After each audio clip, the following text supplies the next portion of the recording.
ओकाइड्स, वैसे हमने नोटिस किया है कि चैनल पर कुकिंग पर आधारित मूवीज को ज्यादा पसंद किया जा रहा है, तो हम उसी श्रृंखला में कोई मूवी ढूंढ रहे थे आपके लिए और हमें मिली एक ऐसी बेहतरीन मूवी जिसको डायरेक्ट किया है शाओलिन सॉकर, कुंग फू हसल, CJ7 जैसी धमाकेदार मूवीज के डायरेक्टर और एक्टर ने, जिनका नाम आपके सामने स्टीफन चाओ। तो आज की मूवी भी धमाकेदार है, तभी तो हम आपके लिए लेकर आ गए हैं। इस मूवी में तरह तरह के और कलरफुल एंड टेस्टी डिशेस को बनते हुए देखकर आपका जी जरूर ललचा जाएगा, जिसकी पूरी गारंटी देंगे हम, और भूख भी लगेगी आपको। तो एक काम कीजिए, खाना वगैरह बिल्कुल रेडी रख लीजिए, जरूरत पड़ सकती है आपको। तो देरी किस बात की, चलिए देखते हैं द गॉड ऑफ कुकरे, जो कि 1996 में रिलीज हुई थी। हाँ, जरा पुरानी है, जरा नहीं बहुत पुरानी है, लेकिन यू विल एंजॉय। वेल, तो मूवी की शुरुआत होती है कि स्ट्रीट फूड वाले एरिया में, जहाँ पर एक औरत छोटा सा नूडल्स शॉप चलाती है। इस भीड़ भाड़ वाली जगह पर एक औरत के लिए दुकान चलाना उतना आसान नहीं होता। इस औरत का नाम है शिरिल। देखने में, हाँ दोस्तों, ये थोड़ा अकड़ू लगती है और चेहरा इसका जरा बिगड़ा हुआ लगता है। तभी वहां पर आता है अपना हीरो स्टीफन और नूडल्स को मांगता है। वो भी नूडल्स बॉल उसकी ओर फेंक देती है। बताओ यार, ये इनका कस्टमर सर्विस। खैर, स्टीफन को गुस्सा तो आता ही है, लेकिन भूख भी बहुत लगी होती है, तो वो नूडल्स को चुपचाप खा जाता है। वो कहता है कि अरे, इसमें ना नमक है, ना मिर्ची, और ना ही कोई स्वाद है, और ना ये ठीक से पका हुआ है। क्या है ये? ऊपर से नूडल्स देखो कितना गंदा है। ऐसे नूडल्स सर्व करती हैं आप अपने कस्टमर्स को?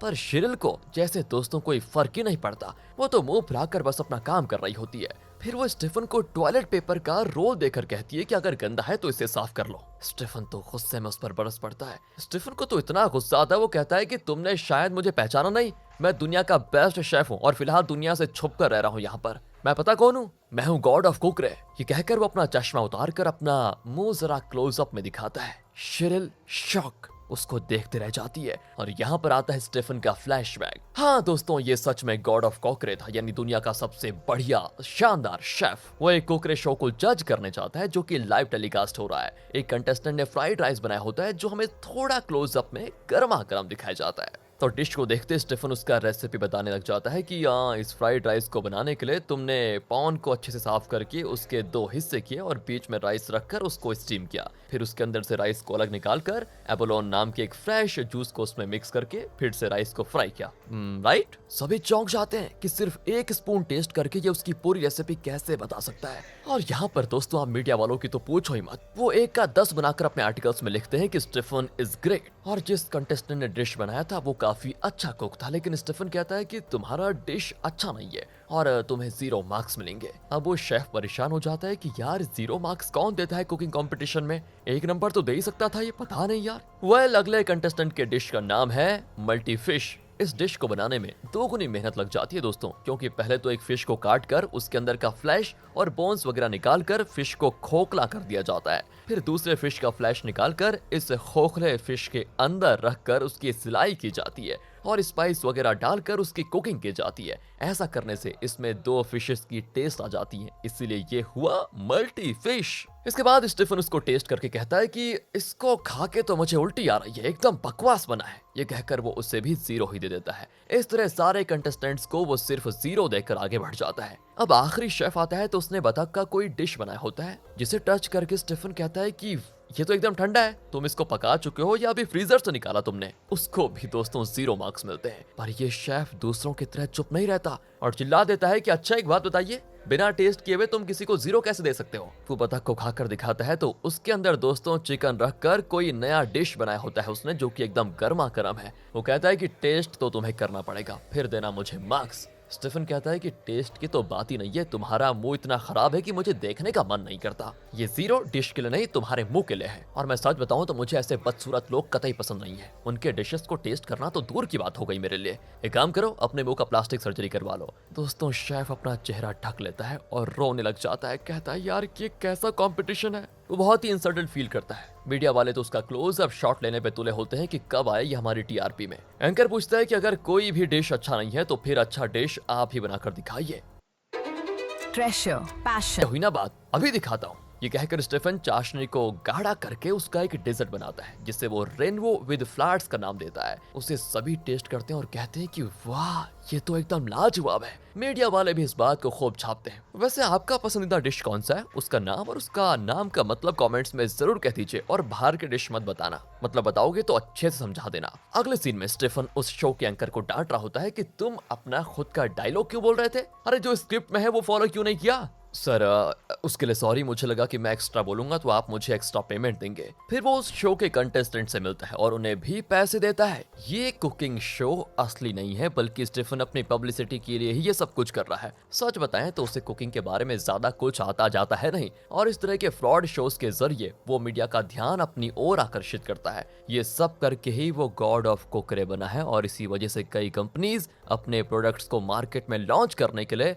स्टीफन का सहारा लेती है। लगता है दोस्तों रियल लाइफ में भी कहीं कहीं ऐसा होता है, और इस तरह ढेर सारे ब्रांड्स को एंडोर्स करके ही वो माला माल बन गया है। इस फ्रॉड बिजनेस में उसका एक पार्टनर भी है। फिलहाल वो एक नूडल्स कंपनी का ऑफर लेकर आया है। अब क्योंकि स्टीफन गॉड ऑफ कुकरी है तो उस कंपनी को लगता है कि अगर स्टीफन उनके नूडल्स पैकेट को रिकमेंड करेगा तो सेल्स बहुत ही बढ़िया हो जाएगा। कट करके टोंग नाम के एक आदमी को दिखाते हैं जो कि स्टीफन का असिस्टेंट बनना चाहता है। वो कहता है कि सर आप मेरी इंस्पिरेशन हो सर, मैंने कैटरिंग कुकिंग वगैरह का कोर्स भी किया है और मुझे एक्सपीरियंस भी है अच्छा खासा। प्लीज मुझे अपना असिस्टेंट रख लीजिए, आप जो कहेंगे मैं वो करने को तैयार हूँ। आप चाहो तो सर मैं इस बिल्डिंग से कूद जाऊँ। स्टीफन कहता है कि उसकी जरूरत नहीं पड़ेगी, तुम बस अपना ये पैंट उतार कर उस लिफ्ट के पास जाकर बैठ जाओ। ये टोंग तो पलक झपकने का टाइम भी नहीं लेता और तुरंत पैंट उतार कर लिफ्ट के पास बैठ जाता है। वाह बेटा, इसे कहते हैं असली चेला। ठीक है, अब पैंट पहन लो और कल से तुम मेरे असिस्टेंट। ओके, बहुत बढ़िया। और ये टोंग तो एकदम खुश। अब स्टीफन की जिस कंपनी के साथ डीलिंग हुई थी वो अपना नया नूडल्स पैकेट लॉन्च करते हैं, जिसके लिए वो स्टीफन को बुला लेते हैं वहां पर। स्टीफन वहां पर जाकर उस नूडल्स की पब्लिसिटी करने लग जाता है कि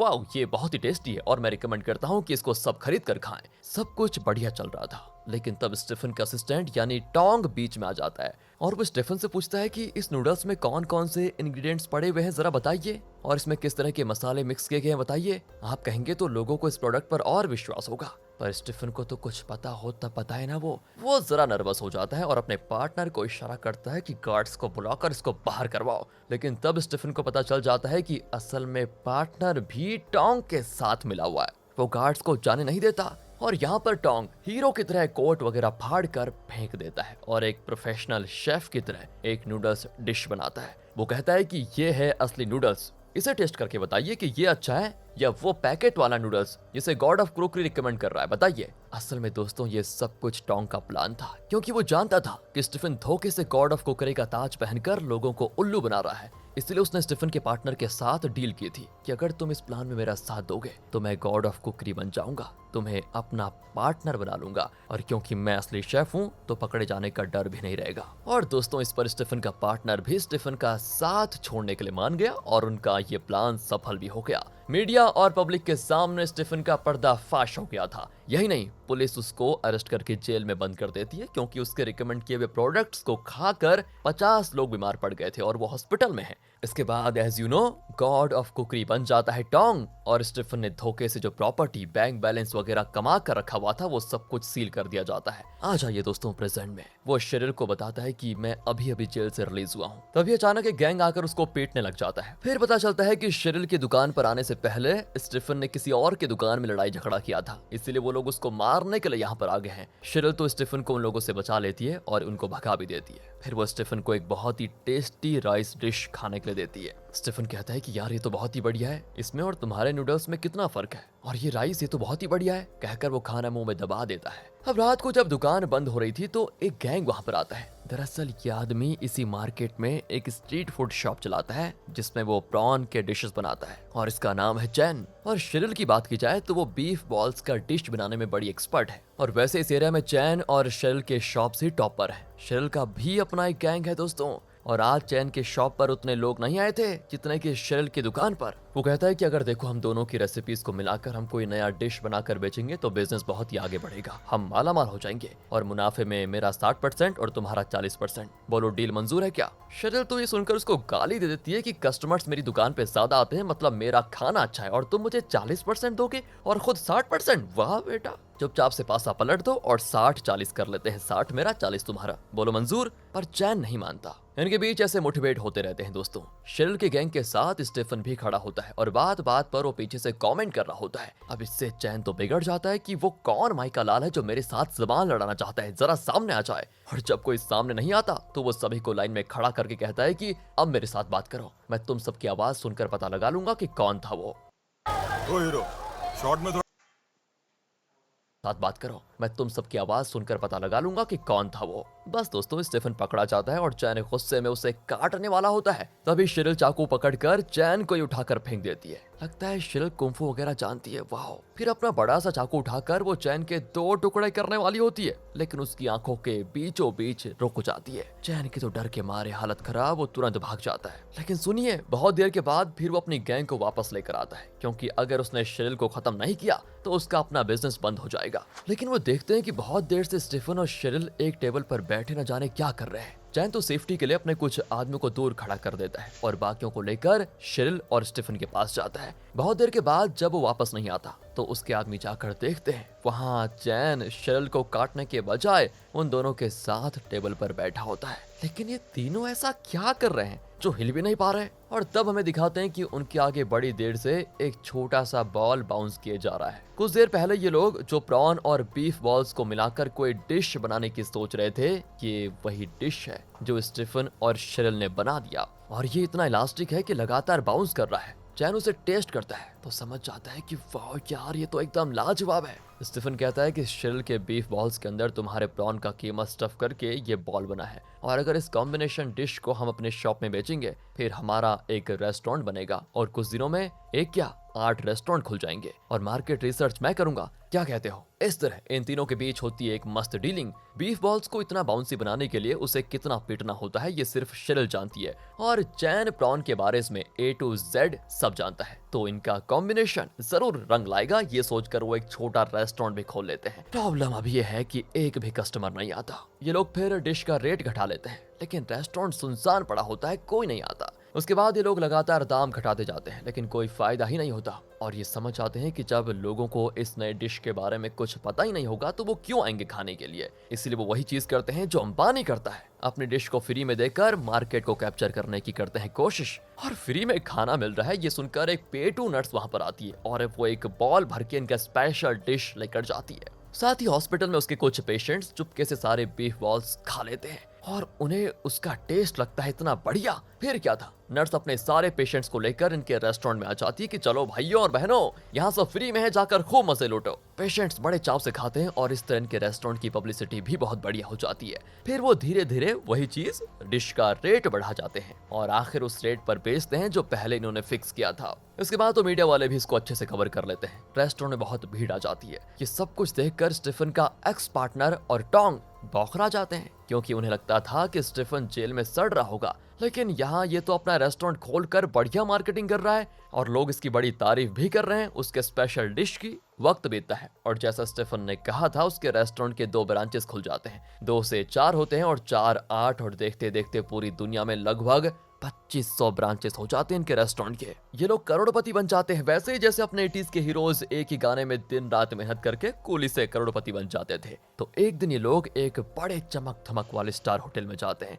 वहां पर आता है स्टीफन का पुराना पार्टनर और टोंग। स्टीफन तो उसको चिढ़ाता है कि तुम लोगों ने मेरी जिंदगी बर्बाद कर दी थी, तुम्हें ऐसा लगा होगा, है ना? देखो, बिगड़ने के बजाय संवर गई मेरी लाइफ। अब मैं किसी को धोखा नहीं देता और देखो मैं कहां से कहां पहुंच गया। मेरे रेस्टोरेंट के 2500 ब्रांचेस हैं दुनिया भर में, लेकिन मैं जानता हूं कि तुम दोनों अभी भी झूठी मार्केटिंग करके पब्लिक को धोखा दे रहे हो। सही कहा ना मैंने? पर टोंग कहता है कि तुम हो गए बड़े करोड़पति, लेकिन कुकिंग का भगवान तो अभी भी मैं ही हूँ। मेरे साथ कम्पीट करके गॉड ऑफ कुकरी का खिताब जीत कर दिखाओ, फिर देख लेंगे तुम कितने होनहार हो। एंड यहाँ पर ईगो की बात आ जाती है तो स्टीफन उसका ये चैलेंज भी स्वीकार कर लेता है और कहता है कि अगले गॉड ऑफ कुकरी कंपटीशन में मेरी और तुम्हारी होगी टक्कर, वहां पर देखेंगे कौन होगा बेस्ट शेफ। लेकिन दोस्तों, पर बहस के बीच में इन दोनों के गैंग्स फाइट करने लग जाते हैं। शिरिल तो उनको खूब पीटती भी है और अपना कुंफू का टैलेंट भी दिखाती है। स्टीफन उसको फिर शांत करके बाथरूम में लेकर जाता है, लेकिन तब भी वो उछल रही होती है तो स्टीफन तो उसको कस के पकड़ लेता है। तो उस मोमेंट में न जाने शिरिल को क्या हुआ, पता है क्या हुआ? वो स्टीफन की गाल पे किस कर देती है और स्टीफन को उसका ऐसा करना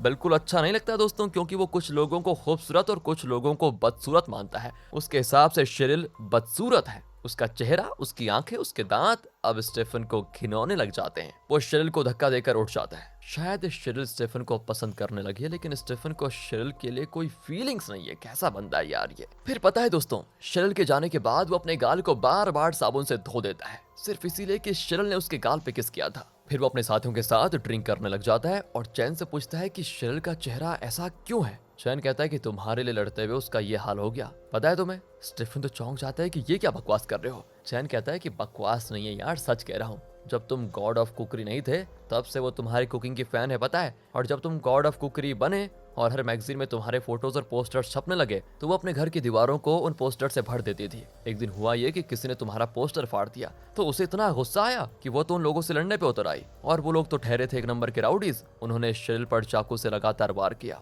उसमें शेरिल तो बच गई, लेकिन उसके चेहरे पे चाकू के ऐसे गहरे गहरे घाव हो गए कि पूछो मत, और इसी वजह से यार उसका चेहरा इस तरह हो गया है। और हाँ, अभी तो वो तुमसे प्यार भी करने लगी है। स्टीफन के कान खुल जाते हैं अच्छे से, वो चौंक जाता है पूरी तरह। तभी शेरिल बिल्कुल भरपूर मेकअप, मतलब कुछ ज्यादा ही मेकअप करके उसके सामने आती है। दरअसल 1 महीने के बाद गॉड ऑफ कुकरी कंपटीशन है, तो उसके लिए ट्रेनिंग लेने के लिए स्टीफन चाइना जा रहा है। शेरिल कहती है कि मैं भी साथ चलना चाहूंगी, तो स्टीफन कहता है कि नहीं नहीं, मैं जानता हूँ तुम मेरे साथ क्यों आना चाहती हो, और मैं ऐसा कभी होने नहीं दूंगा, मुझे बख्श दो प्लीज। कहकर स्टीफन जल्दी से टैक्सी में निकल जाता है। अगले सीन में वो चाइना जाने वाली फ्लाइट को पकड़ लेता है। फिर चाइना जाकर वो चैन को कॉल करता है, तो वो कहता है कि शेरिल भी चाइना आई है। स्टीफन तो बौखला जाता है कि यार इसको हो क्या गया, ये मेरे पीछे क्यों पड़ी हुई है। चैन कहता है अरे वो तुम्हें कुछ देने के लिए आई है यार। उसी मोमेंट में शेरिल भागी चली आती है कि मैं आ गई मेरी जान, और उसको देखकर स्टीफन बिल्कुल अपोजिट डायरेक्शन में भाग जाता है।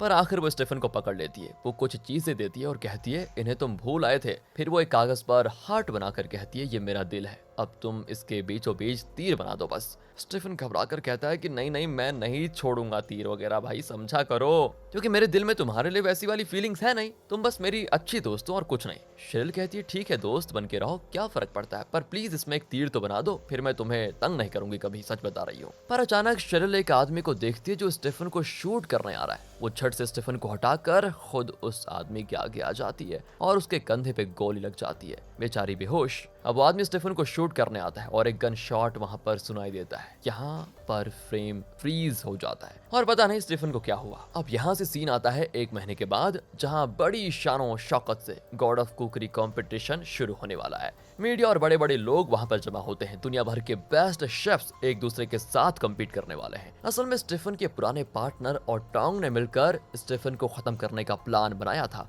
यहाँ पर एंकर अनाउंस करता है कि कंपटीशन ठीक टाइम पे शुरू होगा, अगर कोई शेफ 1 सेकंड भी लेट हुआ तो कंपटीशन से बाहर हो जाएगा। एंड यहाँ पर टोंग बड़ी टेंशन में होता है कि कहीं स्टीफन आ ना जाए वरना वो जीत जाएगा। और पार्टनर कहता है कि डरो मत, वो नहीं आने वाला। पर टोंग तो घड़ी और दरवाजे को बारी बारी देख रहा होता है, पर स्टीफन दरवाजे से नहीं सीलिंग तोड़कर बिल्कुल सुपरमैन की तरह ऊपर से एंट्री देता है। टोंग और पार्टनर के मुंह खुले के खुले रह जाते हैं कि हमने तो इसका कत्ल करवा दिया था, ये जिंदा कैसे बच गया। चलिए एक जरा सा फ्लैशबैक देखते हैं तो उस दिन हुआ क्या था पता चल जाएगा। वो आदमी जो टोंग के कहने पर स्टीफन को शूट करने के लिए आया था, उसने शूट तो कर दिया, लेकिन उसी सेकंड में गाड़ी तेजी से स्टीफन की ओर आई। वो स्टीफन के ऊपर चढ़ जाती है, लेकिन स्टीफन एंड वक्त पर उस गाड़ी के ऊपर कूद गया और वहां से बच निकला था। पर इससे हुआ ये कि वो गाड़ी एक जगह पर बैलेंस खो देती है। एंड वक्त पर स्टीफन नीचे कूद जाता है, जिसकी वजह से उसे बहुत चोटें आती है, लेकिन वो मरता नहीं। और तब एक बुजुर्ग मॉन्क ने स्टीफन का इलाज करके उसको बचाया था। लेकिन शेरिल का क्या हुआ ये फिलहाल नहीं दिखाया जाता।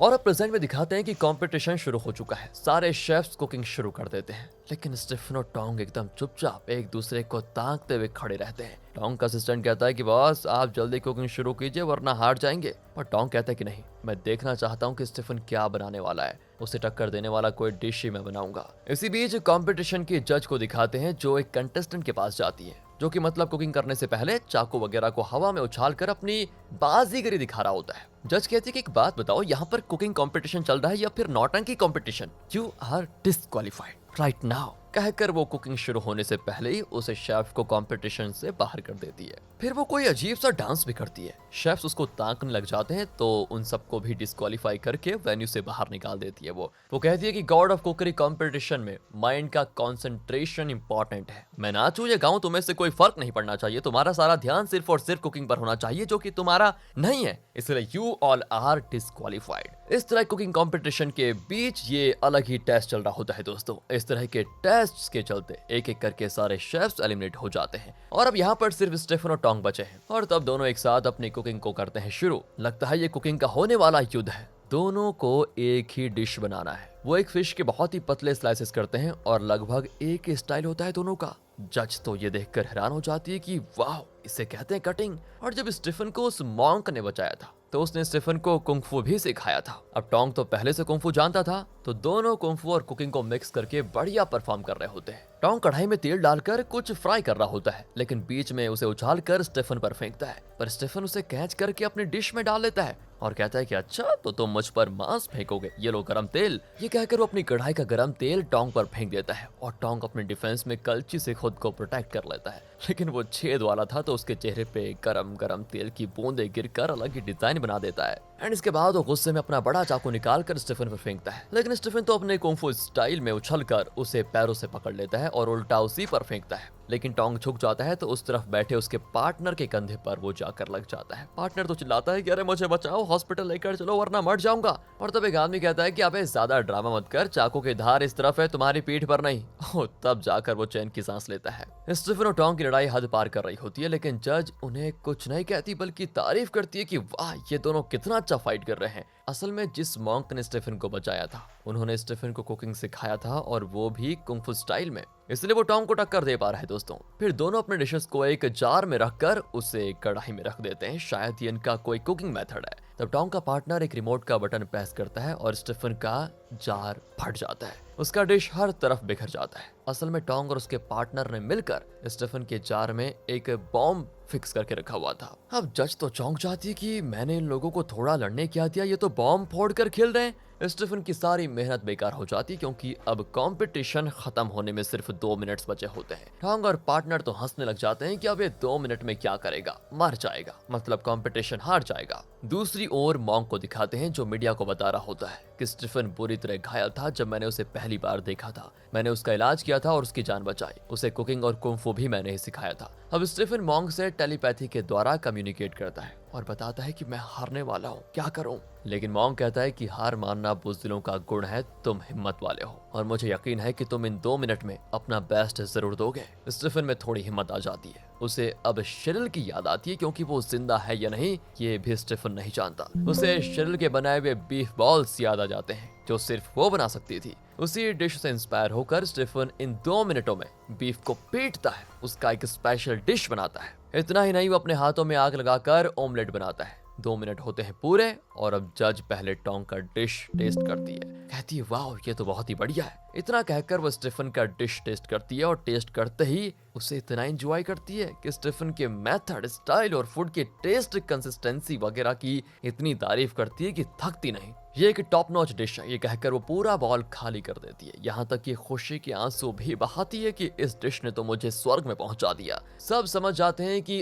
अब द गॉड ऑफ कुकरी का खिताब स्टीफन को ही मिलेगा, लेकिन तब पार्टनर जज को धमकाता है कि अगर तुमने स्टीफन को गॉड ऑफ कुकरी घोषित नहीं किया तो तुम्हारा ये बेटा, तुम्हारा हस्बैंड दोनों मारे जाएंगे। फिर वो अपने परिवार को बचाने के लिए टोंग को विजेता घोषित कर देती है, पर उसे बड़ा दुख होता है कि उसे ये कदम उठाना पड़ा क्योंकि वो जानती है कि असली विनर तो स्टीफन है। टोंग के लोग बड़े सेलिब्रेट कर जाते हैं, वो टोंग को गॉड ऑफ कुकरी की ट्रॉफी देने वाले होते हैं कि अचानक वो जगह बुरी तरह हिल जाती है, दीवारें और खिड़कियां टूटने लगती हैं जैसे भूकंप आ गया हो। और तब तेज रोशनी के बीचों बीच 3 परियां दिखाई पड़ती हैं, जिनको देखकर स्टीफन अपना सर झुकाता है। वो कहती हैं तुम्हारी मेहनत बेकार नहीं जाएगी, आज से दुनिया के गॉड ऑफ कुकरी तुम ही हो। ये कहकर वो खुद स्टीफन को गॉड ऑफ कुकरी का खिताब देती है, पर पार्टनर उन्हें चिढ़ाता है और अब स्टीफन से कहता है कि वाह ड्रामा बड़ा अच्छा कर लेते हो तुम, इन तीनों को कितने पैसे दिए तुमने बताओ। कहकर वो तीनों परियों को शूट करने जाता है, लेकिन वो तीनों असली परियां थी। फिर वो पार्टनर को शाप देकर कुत्ता बना देती है।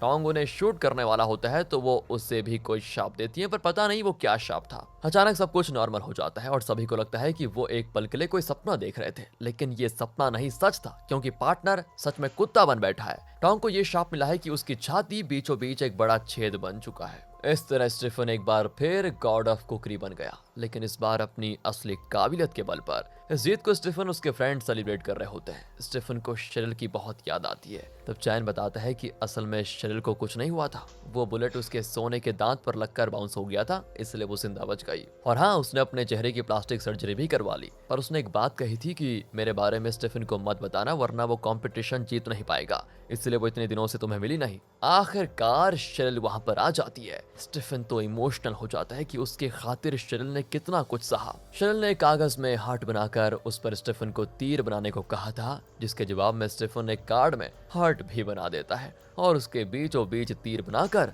शेरिल को देता है। यही तो शेरिल चाहती थी और वो बड़ी खुश होती है दोस्तों। और अगर ये वीडियो दीपावली से पहले आ रही है तो सभी को हैप्पी दिवाली, और अगर बाद में आ रही है तो आप बताइए आपने कैसे सेलिब्रेट किया अपनी दिवाली को। बाकी मिलते हैं आपसे अगली वीडियो में। ध्यान रखिएगा अपना, क्योंकि सबसे जरूरी है ध्यान। Thanks for watching.